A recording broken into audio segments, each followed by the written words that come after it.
Okay, it's going to be Wednesday tomorrow, what Trump is calling Liberation Day. And the world is bracing for tariff announcements that come in on Wednesday. And it's tomorrow is when U.S. President Donald Trump will unveil the full scope of his tariff policy. He's calling it Liberation Day, and he plans to celebrate it on Wednesday afternoon at the White House. It will definitely, I mean, he's saying it's going to be one of the most important days in American history. I would say it would definitely be an important day for the world because the whole world is bracing for what's going to come their way. The global economy is not responding very confidently, of course, to this kind of uncertainty.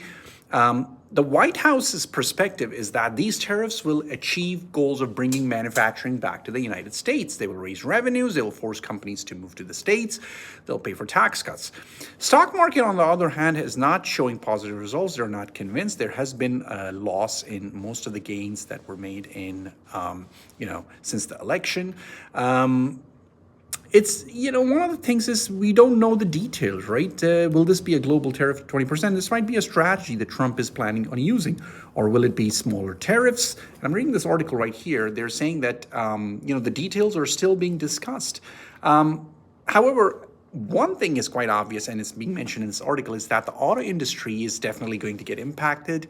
Trump has been very clear about the auto industry, about how he doesn't need Canadian cars, about how manufacturing needs to move to the United States.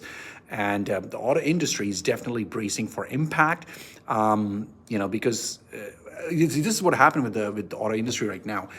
Trump has already imposed 25% tariffs on many Canadian and Mexican products, 10% on energy, 25% on steel and aluminum, and now a 25% duty on vehicles assembled outside the U.S., plus duties on some parts.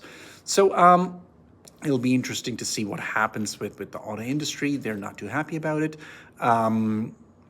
It's going to be it'll be, let's just say that whatever happens tomorrow, the impact will be felt not just in America, it will definitely be felt all around the world, because the impact, the full impact of tariffs will not occur at suddenly. It will take some time for the impact from the tariffs to roll out to the economies and consumers. So we're still not sure how this will turn out. But let's see what happens tomorrow. I don't know. What are your thoughts? I mean, it's been an uncertain time, especially for Canada.